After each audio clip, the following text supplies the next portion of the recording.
쏟아지는 뉴스 속에서 핵심만 뽑아 간단 명료하게 쏙쏙 정리해봅니다. 이슈가 먼데이 두 분의 전문가와 이야기 나눠보겠습니다.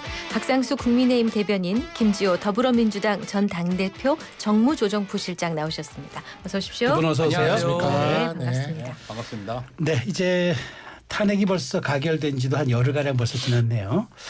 이제 헌재의 이제 본격 심리가 이제 시작될 예정인 가운데 이제 헌재가 이제 8일째 윤석열 대통령에게 출석 요구서를 보내고 있는데 윤 대통령 측은 재판 서류를 계속해서 수령하지 않고는 있습니다. 그런데 여기에 대해서 이제 헌재 측은 이게 형사소송법에 준용하기 때문에 조금 있으면 받는 걸로 간주한다 뭐 이렇게 얘기가 나오던데 우리 법률가시니까 이 상황 한번 좀 정리 한번 해주시죠, 박 변호사님. 네, 그러니까 이제 그 이전에 노무현 대통령과 박근혜 대통령도 탄핵이 있었죠. 네, 그때는 뭐 당일에 다 수령을 했습니다. 네. 그런데 이제 윤석열 대통령은 거의 이재명 대표 미러링을 하고 있는 상황이라 네, 거의 이거는 뭐 그 송달을 받지 않는 방법에 대해서 이재명 대표가 너무나 그 모범을 보여줬지 않습니까? 네. 그러다 보니까 그 부분에 있어서 거의 똑같이 지금 하고 있는데 국민들 입장에서는 이게 도대체 뭘 하는 건가라는 네. 생각이 들 거예요. 근데 이제 이재명 대표 같은 경우에도 국회까지 가서 결국 이렇게 전달을 했는데 그 전달하기 전에 굉장히 이례적으로 법원에서 국선 변호인 선임 고지까지 같이 해버렸어요. 근데 이제 국선 변호인을 선임을 하면 국선 변호인이 그냥 무조건 다 받아버리고요. 바로바로. 그리고 사건도 바로바로 진행해버립니다. 그러다 보니까 국선 변호인 선임 고지라는 것까지 했는데 대통령의 경우에 있어서는 국선 변호인 선임 고지까지 가지 못하는 이유가 이게 좀 애매한데 네. 형사소송법이 이렇게 적용되기는 하지만 이게 형사 사건 같은 경우에 기소가 된 다음에 국선 변호인 선임을 할 수가 있거든요. 네. 그래서 이제 헌법재판소에 국선 변호인 선임을 할 수 있느냐가 이게 좀 논란이 좀 있을 수가 있어요. 일반 재판부가 이게 좀 다르다 보니까 이게 좀 약간 애매한데 문제는 거기다가 이제 더해서 역시 또 계속 안 받고 있으니까. 네. 그래서 이제 송달 간주를 하겠다라고 지금 이제 헌재에서 그걸 검토하고 있거든요.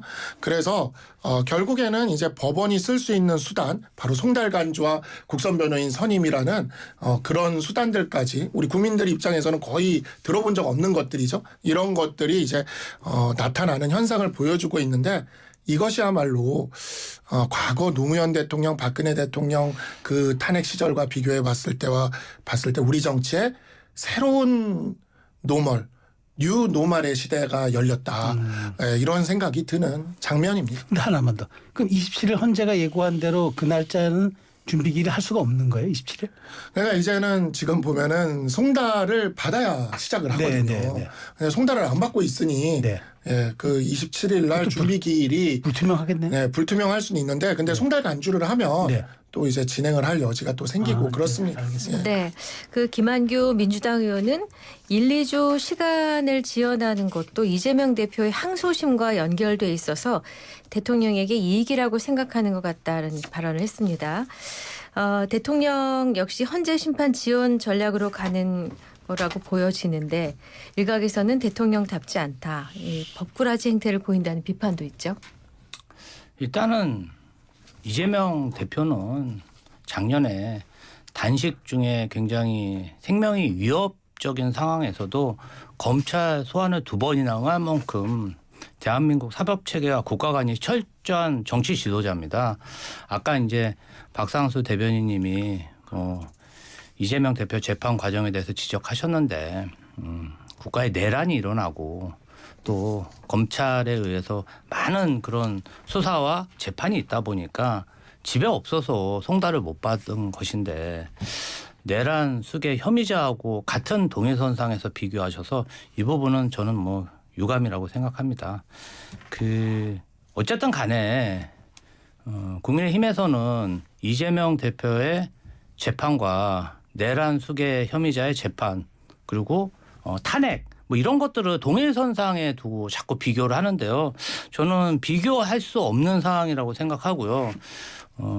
지금 윤석열 내란 수계 혐의자가 어쨌든 빨리 탄핵 재판에 응하고 수사에 응하면 하루라도 더 구치소나 감옥에 갈 가능성이 높기 때문에 지금 하고 있는 호화 관저 생활을 못하게 됩니다. 그래서 호화 관저 생활을 유지하기 위해서 꼼수를 쓰는 거라고 보고요. 그 두 번째로는 지금 내란 잔당들이 행정부 곳곳 그다음에 국회 내에서 암약하고 있는 그런 의혹이 있는데요. 뭔가 좀 틈만 있으면 이런 내란 준동 세력을 규합해서 2차 내란, 3차 내란까지 뭔가 좀 호시탐탐 기회를 노리고 있는 게 아닌가 그런 의심이 들 정도입니다. 네. 자, 근데 대통령도 우리 국민의 일원이지 않습니까? 그렇기 때문에 충분히 방어권이 보장돼야 되는 건 주지의 사실이잖아요. 근데 이제 방어권 보장 차원에서는 자신을 변호할 재판부 선임이 굉장히 중요한 그런 대목이기 때문에 재판부 선임에 지금 굉장히 공을 들이고 또 신경 쓰다 보니까 이렇게 늦어지고 있다라는 일각의 분석이 있는데 진짜 천하람 개혁신당 의원이 법조계의 동향을 보니까 이 변호인단 섭외가 정말 안 된다는 이런 얘기를 하는데 법조계 사정에 밝은 우리 박 대변인 보기에는 어때요?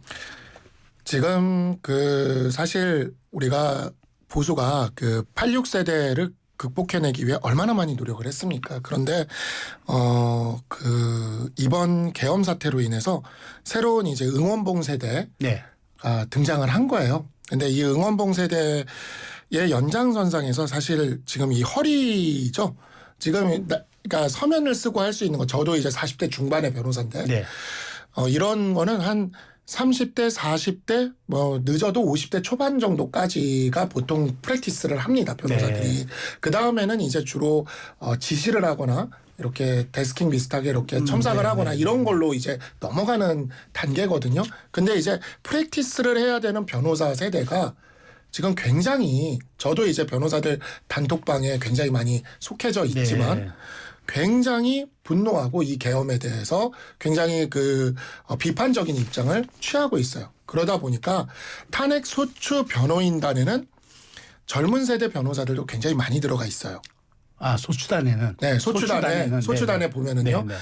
그러니까 우리가 흔히 보면은 연수원에서 로스쿨 제도로 바뀌면서 로스쿨 제도 변호사들이 전반적으로 다 젊은 변호사들이 그렇겠죠. 다 네. 있는데 이 로스쿨 세대 변호사들 변호사 시험 출신들이 탄핵 소추 변호인단에는 굉장히 많이 들어가 있습니다. 아, 그래요? 네. 굉장히 많이 이게 제가 쭉 봤어요. 명단을 보니까 제가 그 좀 이렇게 아는 분들도 있고 하여튼 이렇게 네. 많은 분들이 들어가 있습니다. 네. 근데 여기는 아마 동참하겠다는 변호사들이 많지 않을 것 같아요.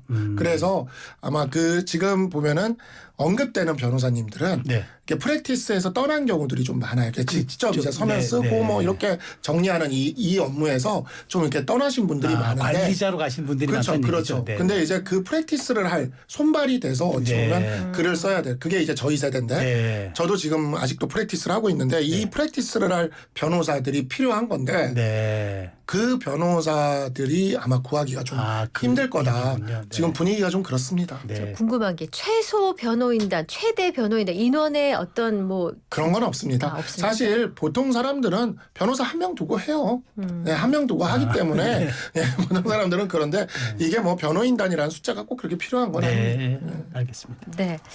자, 공수처는 모레 25일 벌써 성탄절이 그렇죠. 모레고 내일 모레입니다. 25일 네. 크리스마스의 최후 통첩이라고 얘기를 하면서 윤 대통령 소환을 통보한 상황입니다. 윤 대통령이 과연 여기에 응할지 미지수인데요. 공수처는 대통령이 이미 여러 차례 소환에 응하지 않은 만큼 체포영장까지 고려하고 있는 것으로 알려졌습니다. 어떻게 전망하시는지요? 일단은 그간의 윤석열 내란 속의 혐의자의 행태나 성정을 보면 아마도 공수처의 그러한 요구에 응하지 않을 가능성이 높고 지금 사항이 굉장히 증거인멸에 관한 가능성이 높고 그리고 내란 장당들의 그런 발효가 크기 때문에 공수처로서는 즉각적인 긴급 체포 및 구속이 되지 않으면은 이 현 불안한 상태가 계속될 수가 있습니다. 많은 국민들이 지금 탄핵이 됐는데도 뭔가 수사나 어떤 탄핵 재판이 잘 이루어지지 않는 것에 불만을 가지고 이번 주말에도 수십만이 거리에 나와서 탄핵을 외치고 있습니다. 국가 경제 상황이라든지 안보 상황을 봤을 때 이 혼란한 상황을 극복하려면 내란 수괴 혐의자에 대한 즉각적인 구속이 필요하다. 저는 그렇게 봅니다. 25일 그 2차 소환 응할 가능성 얼마나 있다고 보세요? 응하시는 게 저는 좋다고 생각을 해요. 네, 그렇게 생각을 하고 있고 응하셔야 이런 부분에 있어서는 그게 이제 대통령께서 담화에서 얘기한 당당한 모습이라고 생각이 돼요. 자, 앞으로 어떻게 전개가 될 거냐면 일반적으로 보통 일반인들의 사건의 경우에 있어서는 3번 기회를 줍니다. 3번까지는 기회를 줘요. 3차 소환까지는 기회를 주고 3차 소환에 응하지 않으면 바로 체포영장을 3번 기회를 주는 거예요. 네, 그러는데 그게 이제 일반적인 관행이에요. 법조계 관행인데 네. 지금 2차 소환이란 말이죠. 네. 그 다음에 3차 소환 통보가 있을지 없을지 모르는데 이 사건은 또 중요도가 있다 보니까 그렇죠. 공수처에서 바로 체포영장을 청구하겠다고 하잖아요. 왜 3번을 보통 기회를 주냐면 3번까지 안 나오면 법원이 어지간하면 체포영장을 발부를 해줘요. 네. 그래서 2번째일 때도 이거는 이 사건은 체포영장이 나올 수가 있거든요. 자, 그러면 이제 체포영장이 나오면 어떻게 되냐면 압색영장의 경우에 있어서는 기관의 장이 허락을 해줘야 압색을 하도록 그렇게 이제 군사보호시설 같은 경우에 대통령실이 그렇기 때문에 그게 형사소송법에 규정돼 있어요. 네. 근데 체포영장이나 구속영장에 대해서는 경호처가 막을 법적 근거가 하나도 없습니다. 네. 그렇기 때문에 체포영장이 청구돼서 체포를 하러 들어가면요. 이거를 막는 것 자체가 불법적인 행태가 됩니다. 그렇기 때문에 경호처가 막을지 안 막을지도 저는 사실 모르겠고 그래도 일국의 대통령입니다. 네. 탄핵 소추 심판 중이지만 일국의 대통령이 체포영장이 발부돼서 체포돼서 용산 대통령실에서 나오는 모습이 전 국민들한테 보여지는 건 너무 슬픈 일입니다. 우리 보수 진영 전체를 위해서도요. 그런 모습이 전 국민들에게 보여져서는 안 된다. 네. 그러니 대통령께서 크리스마스에 꼭 출석을 했으면 좋겠다고 저는 생각을 하고요. 네. 한 가지 더 말씀을 드리면 만약에 그렇게 체포가 되면요. 체포영장으로 체포가 되면 48시간 이내 구속영장을 쳐야 됩니다. 네. 그러면 이제 구속영장은 또 체포영장이 나오면 반드시 나옵니다. 그래서 이제 구속이 되면은요. 그 다음엔 20일 이내에 기소를 해야 됩니다. 우리 형사소송법이 그렇게 돼 있어요. 그렇기 때문에 버티다가 체포영장 받고 구속영장 받고 기소까지 가면은요. 한 달 이내에 기소가 됩니다. 그래서 이러한 부분들 때문에라도 형사사건에서 소환명령이 오면 가끔 피의자들 중에서도 안 나가겠다는 사람들이 있어요.